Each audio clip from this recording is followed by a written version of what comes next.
ಓಕೆನಾ? Yes sir. ಅದೇ Barke station ಲಿಮಿಟ್ಸಲ್ಲಿ ಒಂದು ಇನ್ಸಿಡೆಂಟ್ ಆಗಿದೆ. ವುಡ್ಲ್ಯಾಂಡ್ ಹೋಟೆಲ್ನಿಂದ ಯುವತಿ ಒಬ್ಬಳಿಗೆ ಹಲ್ಲೆ ಮಾಡಿದ್ದಾರೆ ಅಂತ ಏನಾಗಿತ್ತು? 25ನೇ ತಾರೀಕು ಒಂದು ಬರ್ಕೆ ಸ್ಟೇಷನಲ್ಲಿ ಒಂದು ಕಂಪ್ಲೇಂಟ್ ರಿಸೀವ್ ಮಾಡಿದ್ದೀವಿ. 25ನೇ ತಾರೀಕು ಸಾಯಂಕಾಲ ಒಂದು ಮಹಿಳಾ ನೊಂದವರು ತಮ್ಮ ಇಬ್ಬರು ಸ್ನೇಹಿತರ ಜೊತೆಗೆ ಸಜಿತ್ ಮತ್ತು ಹಮೀದ್ ಜೊತೆಗೆ ಇಲ್ಲಿ ಸಿಟಿಲಿರೋದು ಒಂದು ವುಡ್ಲ್ಯಾಂಡ್ ಹೋಟೆಲ್ಗೆ ಊಟ ಮಾಡಿ ಹೋಗಿದ್ದಾಳೆ.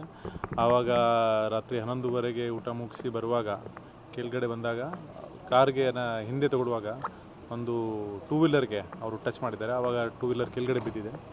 ನಂತರ ಈ ಟೂ ವೀಲರ್ ಓನರ್ ಜೊತೆಗೆ ಸ್ವಲ್ಪ ಅದು ಮಾತು ಚಕಮಕಿ ಆಯಿತು. ಆವಾಗ ಆ ಸನ್ನಿವೇಶದಲ್ಲಿ ಕಂಪ್ಲೇಂಟ್ ಪ್ರಕಾರ ಯಾರೋ ಒಬ್ಬರು ಈ ಮಹಿಳಾ ನೊಂದವಳಿಗೆ ಕಪಾಲ್ ಮೇಲೆ ಒಂದು ಹೊಡೆದಿದ್ದಾರೆ ಮತ್ತು ಅಸಭ್ಯವಾಗಿ ವರ್ತನೆ ಮಾಡಿದ್ದಾರೆ. ಸೊ ನಂತರ ನೆಕ್ಸ್ಟ್ ಡೇ ಇದು ಮಹಿಳಾ ಅವರು ಹಾಸ್ಪಿಟಲ್ಗೆ ಹೋಗಿ ತೋರಿಸಿದ್ದಾರೆ. ನಂತರ ನಮಗೆ MLC ಬಂದಿದೆ. ನಾವು ಒಂದು ಕೇಸ್ ದಾಖಲು ಮಾಡಿದ್ದೀವಿ 354 ಮತ್ತು ಬೇರೆ ಬೇರೆ ಸೆಕ್ಷನ್ಸ್ ಪ್ರಕಾರ. ಈಗ ಈ ಕೇಸು ನಾವು ಈಗ ಮುಂದಿನ ತನಿಖೆ ಮಾಡ್ತಾಯಿದ್ದೀವಿ. ಆರೋಪಿಗಳನ್ನು ಅರೆಸ್ಟ್ ಆಗಿದೆ? ಇಲ್ಲ, ಇನ್ನೂ ಎಲ್ಲ CCTV ಫುಟೇಜ್ ಮತ್ತು ಎಲ್ಲ ವೆರಿಫೈ ಮಾಡ್ತಿದ್ದೀವಿ. ಯಾರು ಅವರಿಗೆ ಕಪಾಲ್ ಮೇಲೆ ಹೊಡೆದಿದ್ದಾರೆ ಮತ್ತು ಯಾರು ಅಸಭ್ಯವಾಗಿ ವರ್ತನೆ ಮಾಡಿದ್ದಾರೆ. So work is under progress. Photo ಎಲ್ಲ ಕೊಟ್ಟಿದ್ದಾರೆ ಅಂತ ಹೇಳಿ ಆರೋಪಿಗಳು? ಇಲ್ಲ, ನಾವು ವೆರಿಫೈ ಮಾಡ್ತಾಯಿದ್ದೀವಿ. ಯಾಕೆಂದರೆ ಇದು ಅರೆಸ್ಟ್ ಮಾಡೋಕ್ಕಿಂತ ಮುಂಚೆ ನಮ್ಮ ಹತ್ರ ಸಾಕ್ಷಿ ಇರಬೇಕು. ಏನಾದರೂ ಡ್ರಿಂಕ್ಸ್ ಮಾಡಿದ್ದಾರೆ ಅಂತ ಆರೋಪ ಮಾಡ್ತಿದ್ದಾರೆ, ಹಾಗೇನಾದರೂ ಕಂಡು ಬಂದಿದೆಯಾ?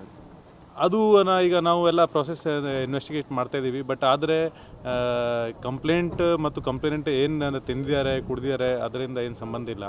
Right, if anyone has misbehaved with the lady, ಆ ಪ್ರಕಾರ ನಾವು ಕೇಸ್ ಇನ್ವೆಸ್ಟಿಗೇಟ್ ಮಾಡಲೇಬೇಕು. CC ಕ್ಯಾಮ್ರಾಗಳು ಈಗ ಪರಿಶೀಲನೆ ಮಾಡ್ತಾಯಿದ್ದೀವಿ.